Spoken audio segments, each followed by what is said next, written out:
I want to thank, first of all, the organizers, especially Milana, whom I was in touch with all the time, for recognizing our studio and our efforts in general. Especially since I don't know if she or the entire, if her or the entire team of the Days of Architecture, but they somehow connected us to that small-scale city, which can be partly true, but I would try to also refer to some other scales as well within several projects that I'm about to show. Another thing I would like to thank you for is that you gave me this time for the lecture, which is after the lunch, when everyone is calm and nobody is nervous. So it also helps me a lot after all these great people that I'm sharing the stage with.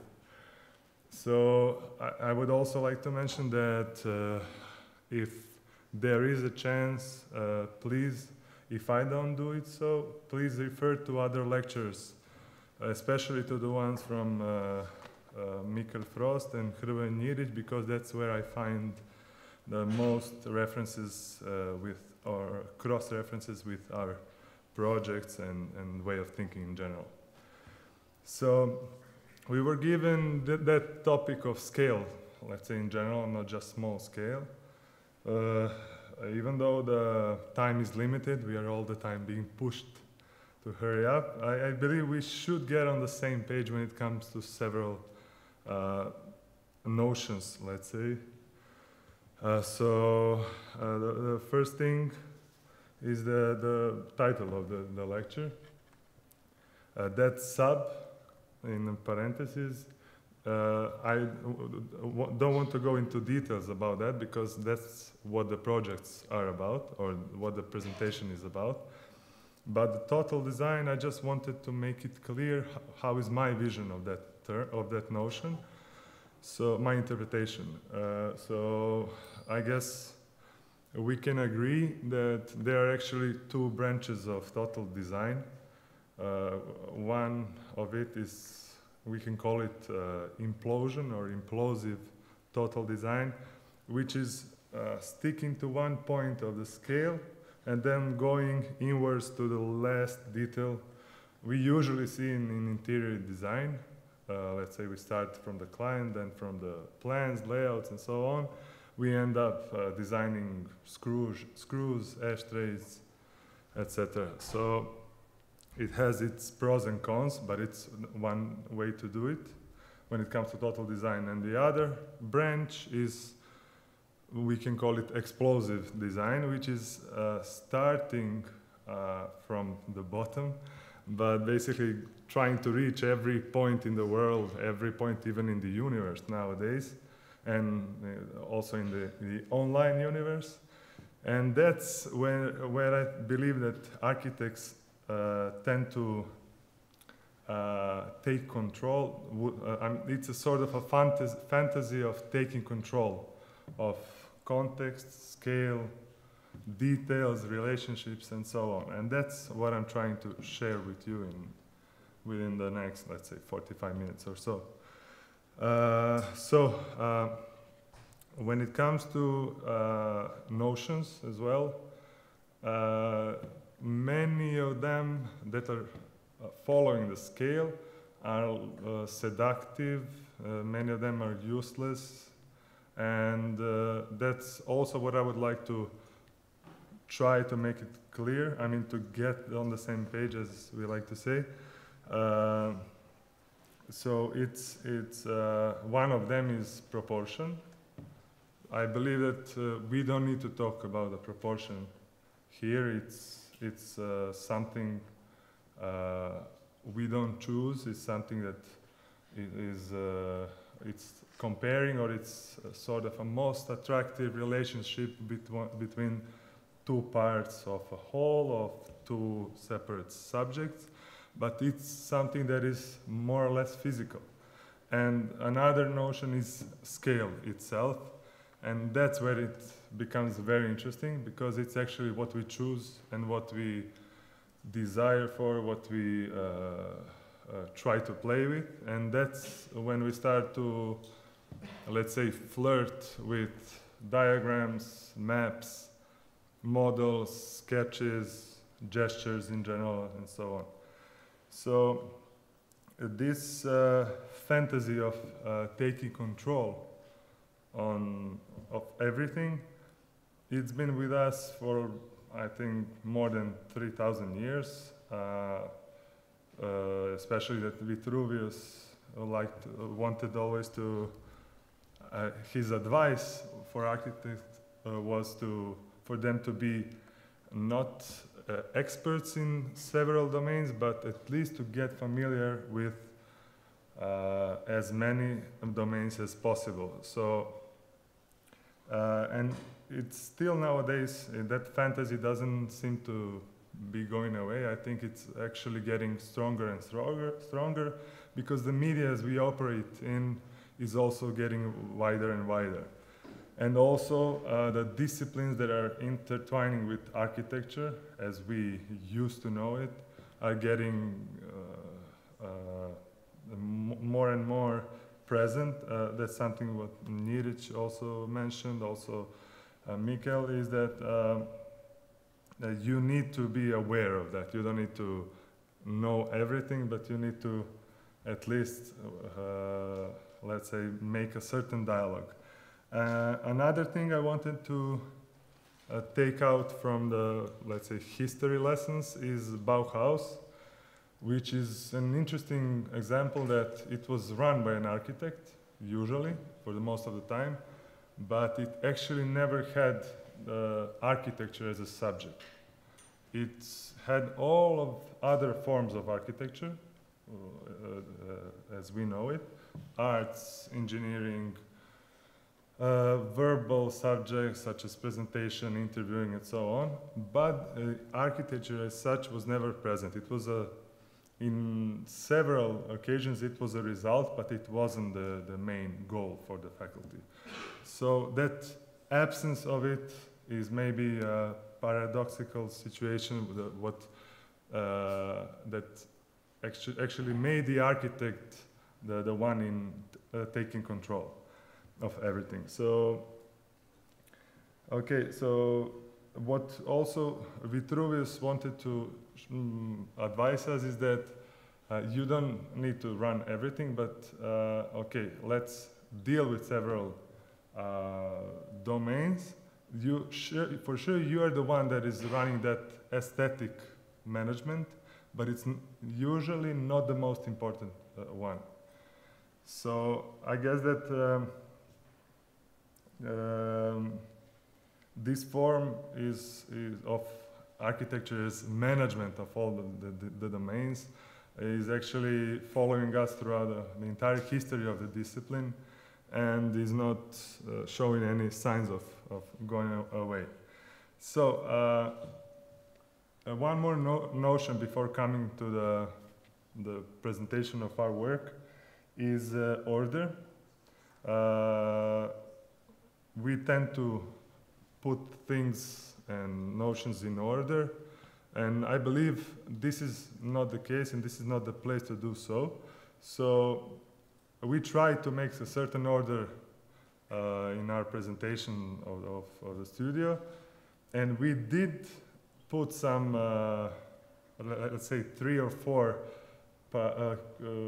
characteristics of context and scale and so on, but we realized everything is intertwining all of the time. So just feel free not to make any order out of our work, because you will see everything going around another project, and it will be repeating all the time. So talking about the order, let's say that we usually, when it comes to scale, we think of space, and when we want to make things more complicated, we put the component of time. Let's say many of us like to believe that it's a 4th dimension, and then there's a user or a human. So these are the 3 basic components of the context that make the scale for us. And this is the one that is missing, not all of the time, but this is the one that excludes all of the above mentioned, which is a vacuum. So it's an exceptional project that I will talk about. As Milana mentioned, and we usually start our presentations with Venice Biennale because it's a symbolic beginning of our studio as well, even though at that moment we weren't a studio, we were a group of 10 authors, so 7 more authors. But I think there wasn't a better moment to present something that has to deal with scale than this one, than this conference. So that's what also makes me happy, that I hope it will be applicable also for your projects and for your intentions in general as Days of Architecture. So this was let me say, a short introduction into the competition that in 2012 there was a bumpy competition, let's say, but eventually we won. A group of 10 recently graduated professionals. So we were, of course, surprised, confused, delighted, overwhelmed, and so on. But we soon afterwards realized that there was actually no client. So our first project that we were about to construct, to build, didn't have any client to put some rules and to put some additional context, I would say. We also had it in the pitch of the competition that the budget was, we were familiar with the budget, so there were no any unknowns for us in that way. Without having a client, this was a bit awkward situation because we were all wanting it to happen. We were very enthusiastic about it, the 10 of us, the Ministry of Culture, the Union of Architects, and so on, and all of the employees, etc. But we were all actually building it by our hands, by our modest knowledge at the time. So it was also, besides being a very significant project for us, and I believe also for the let's say Serbian architecture, it was also a very, very overwhelming experience. I made some notes, so please give me some time. So one thing that one needs to say about the competition, or in general, some general characteristics about being at the Biennale, is that usually you have 2 possible solutions. One of them is bringing your own stuff from your homeland, let's say to present some homemade architecture, or to just move a project that was already built in some park or whatever and just relocate it to the pavilion. And another way to do it was to be site-specific, to let's say analyze and explore the space that was given, and then give yourself to the pavilion.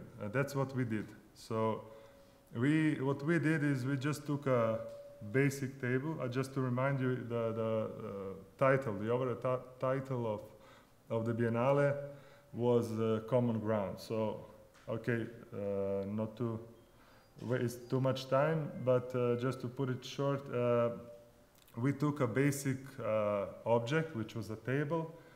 We brought its dimensions to absolute extreme, almost stretching it that much that it actually lost its initial meaning and its initial role, but keeping it as low as table, let's say 100 centimeters, it still remained a table for us. So by inverting the scale, by putting it almost ridiculous, we wanted to explore the, let's say, the designed gap that we were offering for the pavilion. So it was we occupied the interior with the designated gap, and then the people were actually allowed to interpret it whatever they wanted. It was so fun to just hear people giving their own interpretations about our work. So basically, what this photo shows us is that the impossibility of perceiving the entire object is actually what made it that intriguing and thus beautiful. So I would just like to share a short video about making, like a behind-scene video about making the project, because that's what I was referring to, how it was made and what was our role in it.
Oh.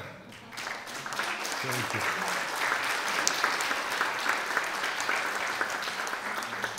So just to take some conclusions out of this project regarding the whole conference in general, is that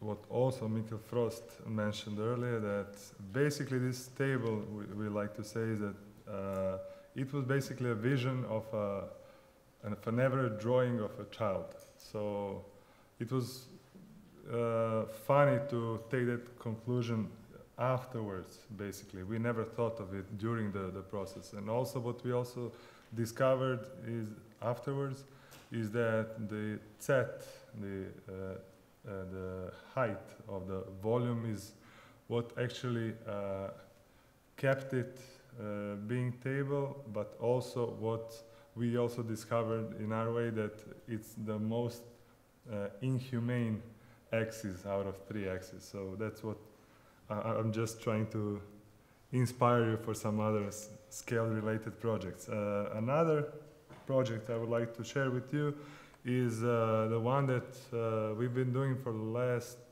almost 3 years. It's a very long story and a very interesting relationship we built through time, of course, with our client initially, and he eventually became our partner as well. So basically it's an old stone village on a very significant and beautiful peninsula of Luštica in Montenegro, and the basic material of everything that was built there from the last, I would say, 300 years is stone, because of the of course the environment itself. So nowadays we keep finding new stone, I mean keep discovering actually new stone, old stone structures for us to reconstruct them and rebuild them in general. This project that I will share is the second one out of 4 that we did already. And it was the project task was saying that even though those were 2 entities, one next to another, that we were supposed to make the, let's say, 3 sublet entities, and then eventually get them intercommunicate between themselves all over again. So of course, the first thing that got up on our mind that occurred to us was a loop-like structure, but it was extremely difficult to provide that. So these are several sections that are trying to show you what the terrain was like, how difficult the structure was, and the thing about this project task is that, and the thing about this relationship with our client is that he's not just a client, he's also building it, and he's very experienced in building things, interiors, exteriors, buildings, and so on. So he knows pretty well the detail of everything he's supposed to build. Basically, we are kind of art directors for this project, but we also wanted to invest some time and develop some extraordinary details within the project, which was not easy at all. So no matter how elaborate drawings were, no matter the scale, if it was 1 to 100 or 2 to 1, it was always troubling to be there in the first place, because we are from Belgrade and it was happening in Montenegro.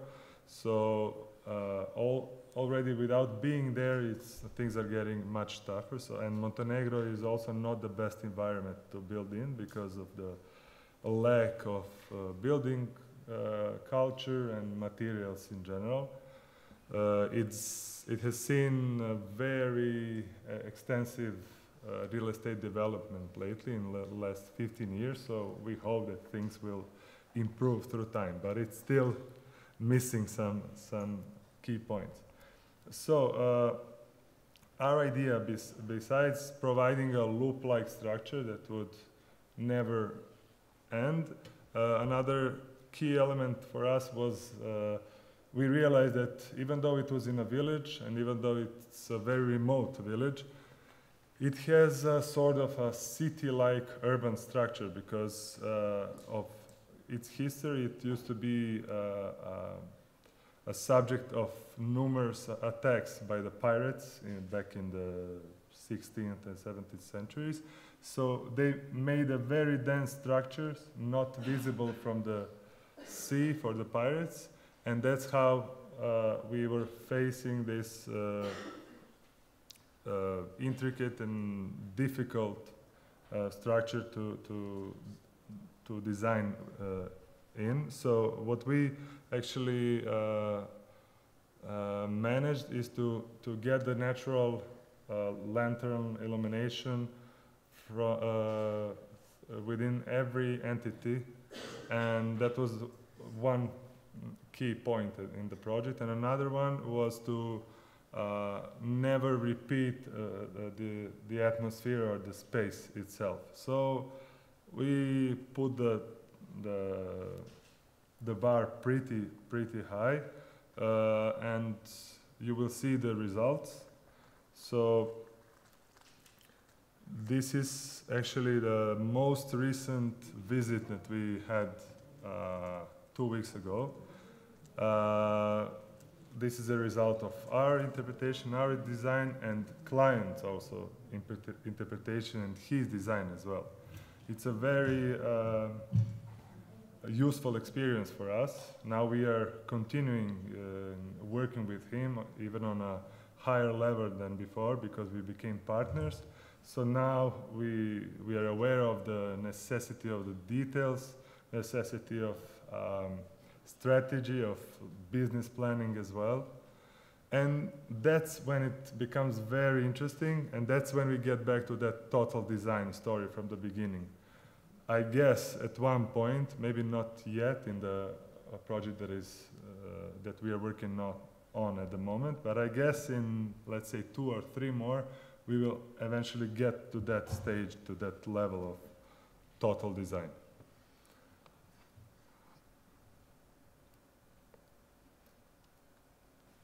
So what I guess most of us see here is that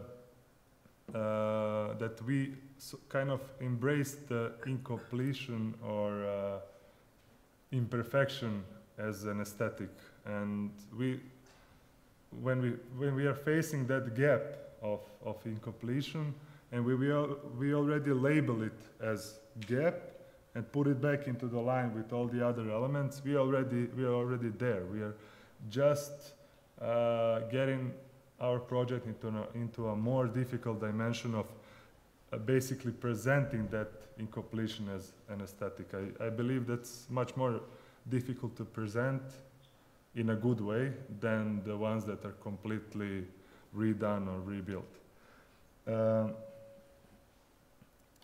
Okay, next one is from another, it's another step in the structure, as I mentioned, time. So it's a project, there were several projects, basically feasibility studies that we did in the last 2 years for the French school in Belgrade. We, at the beginning, for the first one, we won a basic bidding just with our offers, nothing more. We won the tender, and then we started with they provided us a very elaborate project task. We did also a very elaborate feasibility study. Everyone was really satisfied with the result, but somehow they failed in the negotiation process with the third parties, and everything just fell apart. So a year later, which was last year, we were once again contracted for 2 very brief feasibility studies. One of them was to analyze the settlement they're currently at, and another one was to just make an entirely new project in some very popular location in Belgrade.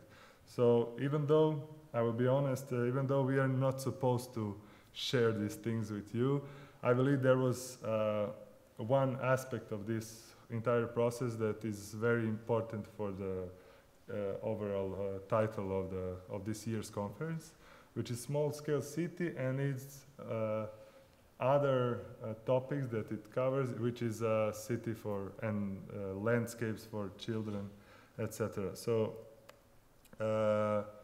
when we discuss about early age architecture, I think we should all refer to Reggio Emilia Italian School of Italian system from the 70s, not just of education and education innovations, but also architecture. There was that guy who invented everything regarding Reggio Emilia School, Loris Malaguzzi. So you will find his quotes and his analysis in almost all of the manuals for designing schools. But it's basically what we all saw in previous presentations when it comes to schools and kindergartens. It's just that no one wants to make corridors anymore. No one wants to make boxes anymore. No one wants to have a hierarchy within this structure. Everyone wants to connect children of different age as well, parents. Everyone wants to include parents in everyday activities and so on. So that's what we strongly advocated when we were approaching this feasibility study in general.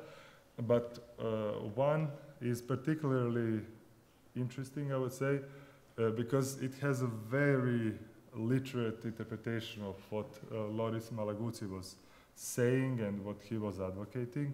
So we basically took the current settlement where the French school is at the moment. There were, everywhere in Belgrade, and I guess here as well, there are separate plots. All of the plots have their own regulations. You need to build this, you can build that, and so on. And basically, when we processed all of the data that was given, we realized there is nothing new we could offer, and that the current school basically has 90% of the qualities we would like it to have. So it was quite a challenge to provide anything new, because first of all, due to the nature of the plots, it's a pavilion-like structure. So kids seem to enjoy the everyday life of kindergarten, elementary school, and high school, which is one whole. And basically, that's what we meant when it comes to time. The one French school pupil becomes their pupil from when he or she is, let's say, 3 years old, and it keeps growing up in the more or less same environment, but in a different scale every year, every semester, and so on. And it goes all the way to 18 years. So it's 15 years of the best 15 years, and we were just thinking how to improve those 10% that were missing, let's say. Basically, what we provided are just a series of intriguing spaces, series of interesting interactions and encounters between all the generations that were supposed to inhabit the school. Of course, the only unreal desire from the client was to increase the number of students from 500 to 750, which was absolutely impossible. But okay, we fulfilled even that part of the task, even though we weren't satisfied with the final outcome. So On the left, you have the kindergarten. Even us, we are not sure if it would work in this way. It's too crowded over there. But what we are sure about are the qualities we offered, which are flexible spaces in terms of uniting everyone, separating everyone. Also, secret niches for the grown-ups, not grown-ups, but for the, let's say, 10 years old, 11 years old. Also, several particular piazzas for the encounters, of course, the sports court, and so on.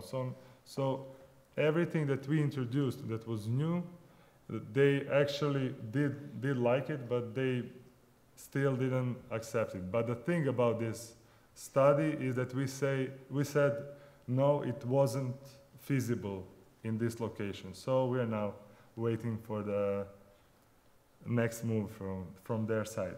So the next project is a competition we did last year in November with several other colleagues from Switzerland. So it was the competition. The aim of the competition was basically to form a detailed regulation plan for one of the most famous and most significant blocks in Novi Beograd, New Belgrade. And the thing about, okay, they designated it as a Philharmonic hall, which was not that obliging at all. But the thing about that block is that it has a interesting scale when it comes to other blocks in New Belgrade, because it's the only block that is running out of proportion of a regular block, which is 3 times bigger than the average one. Also, another interesting thing about this block is that it is sort of a bordering block between the old city of Belgrade in terms of greenery, and also of Novi Beograd, New Belgrade, also in terms of greenery, but public buildings as well. So what we also were facing at the site, I mean, all of us that did the competition, was the ruin of the 80s structure that was never erected. It was supposed to be a museum of revolution of Yugoslavia, but due to all the circumstances and inconveniences, it was never finished. But it was a very provocative and inspiring topic for us. So basically, there are several scales when it comes to this particular block. First one is general, is overall for entire Novi Beograd, which is it's car-friendly scale. It's not human friendly at all. You can also ride a bicycle or even experience it with a skateboard, but it's definitely not a human-friendly scale of the entire modernist plan. But on the other hand, you have a park as well that is supposed to serve only to humans, so to the visitors. So it was another tricky scale to deal with. Well, the most one of the moves we decided to enhance was sort of blurring out that strong bordering boulevard, and thus making the entire green space and public space in general more open and more open to discussion and dialogue as well, not just architecturally speaking. And sorry. Okay, and another one is that we basically attached the whole new structure of Philharmonic Hall to the remaining ruin. We actually didn't treat the ruin, but we just hovered ourselves among it. So It's a bit slower, sorry about this. Okay, so these two renderings are actually showing the scale once again, how we approach the topic of an entire block, and this one is basically showing how we interpreted it in terms of greenery and local history, which is not that old at all. Sorry, there is one slide missing. But okay, we come to the third notion of scale, which is humans. And this is maybe the most suitable project for this year's conference. It's a playground we did in 2013 in the Kalemegdan fortress, the most important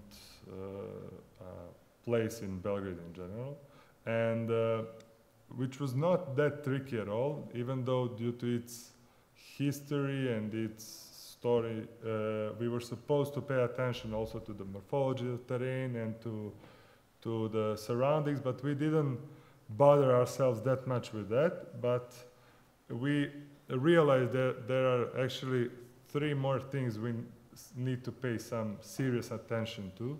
So, of course, the first one is a child. I mean, I'm 2 meters, another colleague is 190, and another one is 185. So it was very hard for us to go down there in those little heads of the kids and try to perceive the perspectives, all of the playful things they can only imagine. So the child was one scale. Another one, very important one, was parents. In terms of safety, maybe it was the most important one, but also in terms of playfulness.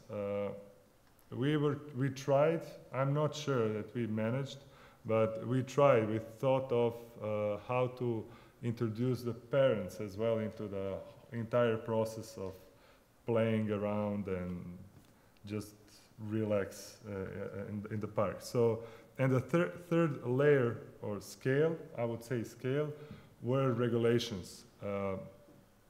You know that nowadays it didn't used to be that harsh, that rigid in I don't know, 15 years ago. But since we started getting our country or our region closer to the EU, we started adopting all of the regulations in all the domains in our daily lives. And one of them are especially hard, and those are the ones that were adopted from the EU, and actually those were the regulations for the park designs and playground designs were adopted from Finland, masters of playground designs. But the thing about that, it's not Finland's fault, it's actually the ones who was translating the regulations, he or she made it much more difficult. So when it was about the layer, let's say, an average of a layer of recycled rubber was supposed to be 4.5 centimeters for some reason. Someone in Serbia put it up to 9 centimeters.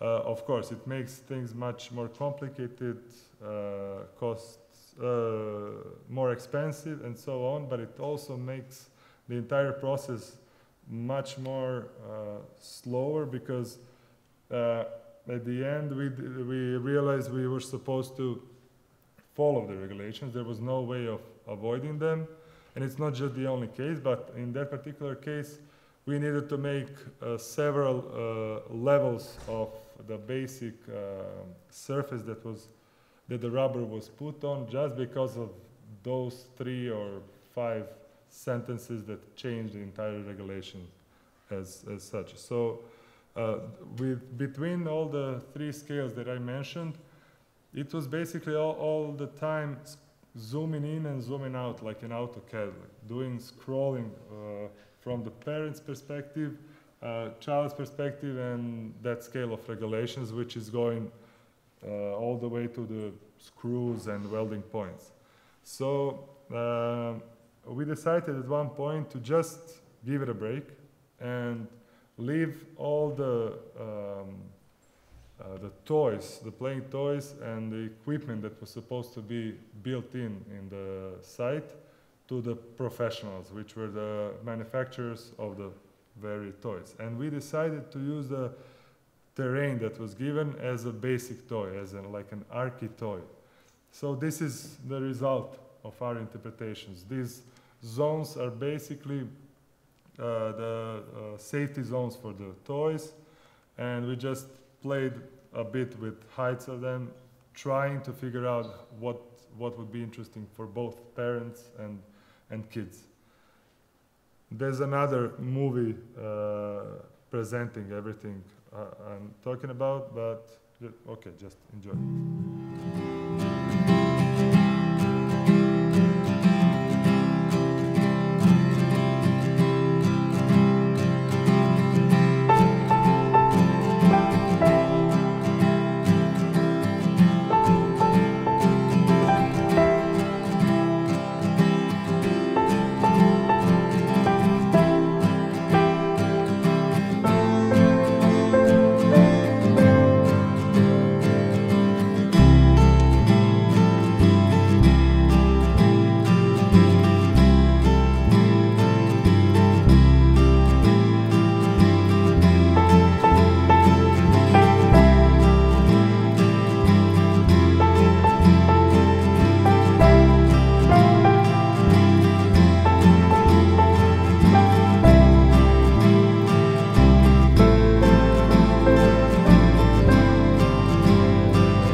Thank you. So another project is also concerning that human scale. So it's about Expo 2015 that was held in Milan.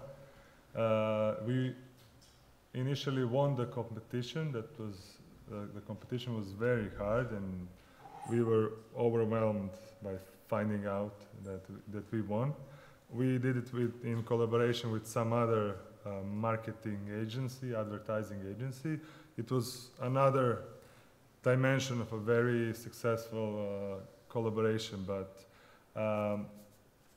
what I would like to share with you is that human scale of this project.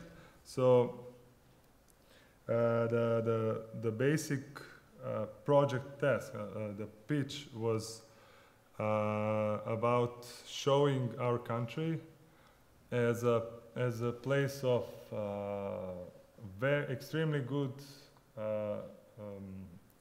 food and food culture. So the idea of already given in the pitch was that we were supposed to provide some sort of a food corner or a bread corner, and then we would eventually put some ayvar or cheese or kaimak and so on those slices of bread as sort of devices. So what we offered was a very huge thread.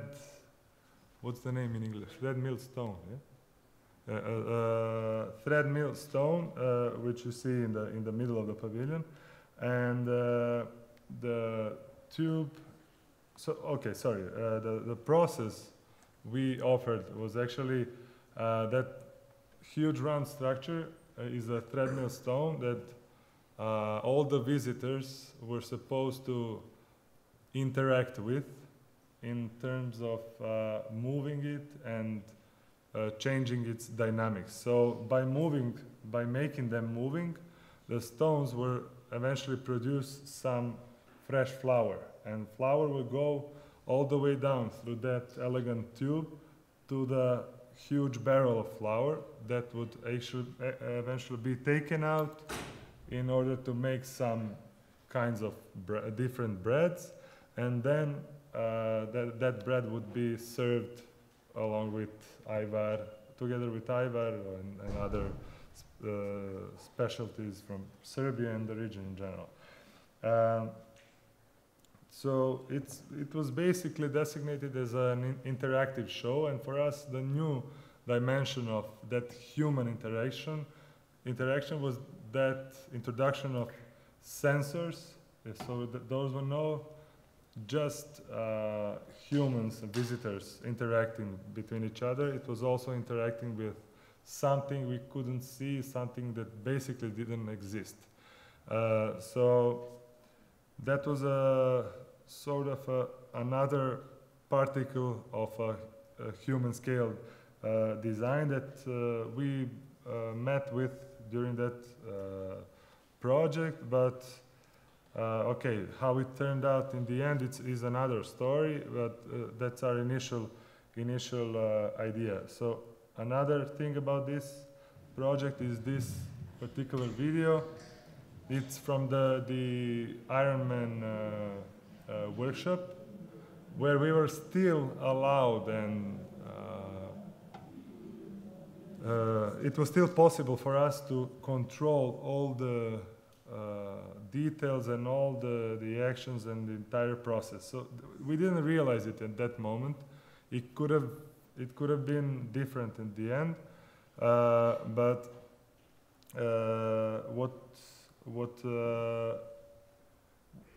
what was especially special for us is basically that it wasn't a pavilion itself that was scaled. It was humans on one hand, and then, let's say, seeing it from outside of the pavilion, which wasn't possible at all. But that's what this slide is about. This is how we basically imagined it, outside of pavilion. Unlike the Venice Biennale, it was another treatment we offered when it comes to the pavilion. Last but not least is that vacuum side of scale, which is this project. It was another invited competition. We got invited for the competition in Kuwait. We were supposed to offer several designs for memorial of a martyr, and we got into the finals, and eventually we won. It was, of course, a huge surprise. It's the first international competition. We immediately won. We were overwhelmed. So this was the project that was. This was a winning project. It's not about the discourse that this project has within itself. It's about what made it win, what made it so special for the client, because we were given only basic materials as a context. There was no context. There was sand, there was wind. We didn't have any particular space we were supposed to design within. Basically, when you design over there, budget wasn't an issue for such a topic. So everything was out of scale for us. We could say that we based on visitors and the ones that were supposed to experience it, but we just referred to the discourse, to the narrative we offered along with the monument. So what's another interesting story about this thing is that, okay, we tried to introduce some of the best engineering company in the world, such as Ove Arup's company, in order to construct such a difficult structure. And eventually some things fell apart. Our contact from Kuwait didn't manage to do it all by himself, etc. And we didn't know anything else about this project. A year ago, we started sort of refreshing our website, and we had a fancy intention of geotagging or hyperlinking all of the places that the projects were intended to or that were built in. We put hyperlinks of the Google Street View within the place. So if it was Montenegro, you would click Montenegro and immediately there would be a Google Earth or Google Street View. So what we did for this one, we said, okay, let's see how did it turn out at the end. And we started Googling and Googling, going to Instagram, Twitter, and Facebook.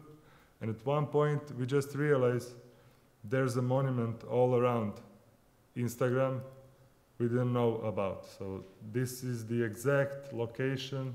It was built almost by the same intention and the same narrative, I would say.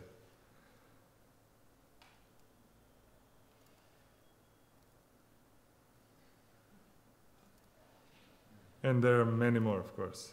So, so this is a particular slide from the still from the movie of Eames company made for the IBM Corporation back in the days. And it's called Power of Tens. The thing is that we can clearly see, even though it was dealing with scale as a notion, we can clearly see, and I think that's what they try. What they try to say is that when it comes to scale, there's no only one diagram, not only one map or sketch, and so on. It's the context that defines it, and it's your reaction that makes its scale. So I would say that scale, therefore, is that detail of your interpretation, that it's a detail that defines a scale. So the next one is actually what we discussed in the office, like where is that where you can't actually define the scale. Maybe it can be in space. But either way, the space we are given, our, let's say, environment and Earth itself, is much smaller than the entire vacuum that surrounds it, which is space. So even though it's that small, it's always different, and the context of our environments are always unstable, which makes the scale also temporary. So I would like to wrap up the whole presentation with a sort of a heroic equation that scales are temporary, but ideas are forever. Okay, thank you.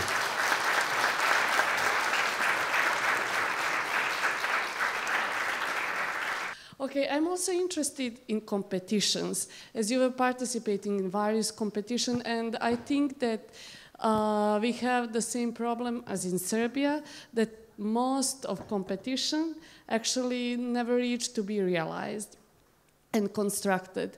So what motivates you to keep doing competitions, and which one of competitions that you were participating in, if would be constructed, would make Belgrade a better place, and why?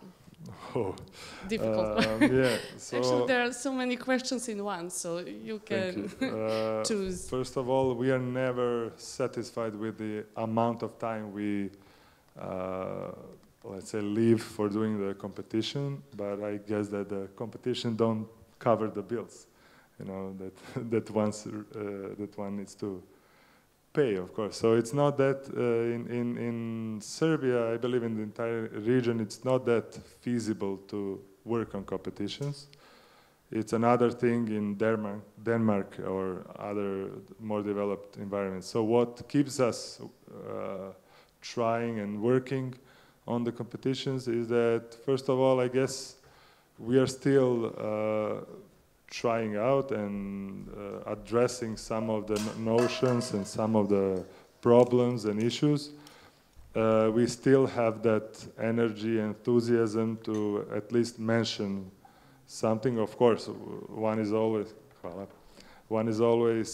trying to, I mean, everyone is approaching that process of the competition as a winner. I mean, we all want to win, of course, and it's a great time winning competition. But what was the other thing? What would make it? Yes. Well, You basically, consider. we didn't do that many competitions in Belgrade and in Serbia and at all, I would say.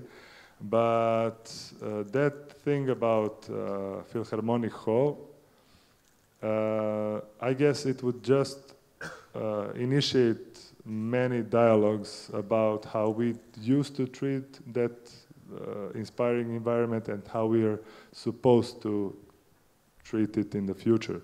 I guess that's the quality. It's not the structure itself.